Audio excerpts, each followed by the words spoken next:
Bonjour et bienvenue dans cette leçon titrée La lecture des données dans Excel. Nous verrons certainement des méthodes de lecture des données dans Excel. Lorsque les données sont présentées comme un fichier Excel ordinaire ou présentées comme un fichier Excel texte. Dans le cas où il est présenté comme un fichier de texte, il peut être alors délimité par une virgule, une tabulation ou un espace. Avant de procéder à tout traitement de données, nous devons l'apporter dans le logiciel. Nous examinons deux formats d'entrée courant, à savoir les fichiers de données Excel normaux avec une extension .xlsx ou .xls, et nous avons les fichiers texte avec une extension .txt. Dans le cadre des fichiers texte, nous examinerons ensuite un fichier de données séparé par des virgules, un fichier de données délimité par des tabulations et un fichier de données à largeur. Les données que nous allons utiliser proviennent d'une boutique en ligne vendant des fournitures de bureau au Canada.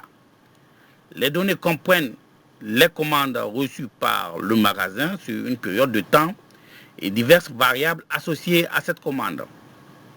Commençons par lire le fichier de données au format Excel. Ouvrons Excel et lisons ce fichier. Si vous cliquez sur le fichier vente de magasin, qui est un fichier Excel, Excel lit le fichier de données.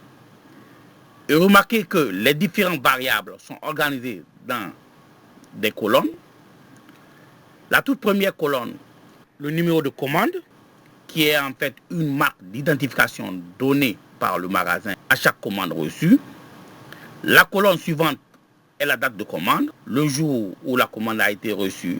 Le format de la date est mois, jour et ensuite année. La priorité de commande, le magasin associe une priorité faible, une priorité moyenne, une priorité élevée ou parfois critique. Et certaines commandes n'ont pas de priorité qui les ont associées. La quantité de commandes, le nombre d'unités de commande, les ventes totales en dollars, le mode d'expédition de la commande. Le magasin expédie les produits soit par camion de livraison, soit par livraison aérienne normale ou par livraison aérienne express. Les frais d'expédition encourus en dollars, la province ou l'État au Canada vers lequel la commande doit être expédiée, le segment de la clientèle, le magasin classe ses clients en tant que consommateurs individuels, petite entreprise, bureau à domicile ou entreprise. Les catégories de produits, il existe trois grandes catégories de produits: les fournitures de bureau, les produits technologiques et les produits d'ameublement. Le sous-catégorie dans la principale catégorie de produits, le conteneur dans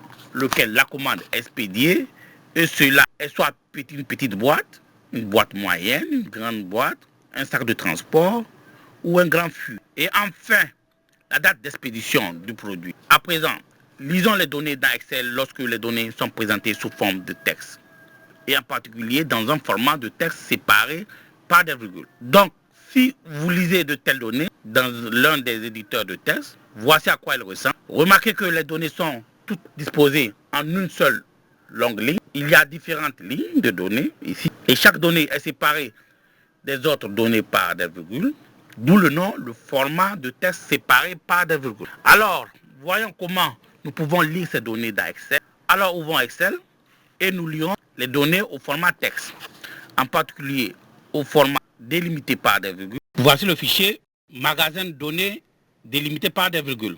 Nous cliquons donc sur ce fichier. Excel nous guide à travers son assistant d'importation de texte. Et remarquez que nous devons choisir l'option délimité, car nous lisons le fichier délimité. Nous choisissons donc l'option délimité, puis appuyez sur suivant.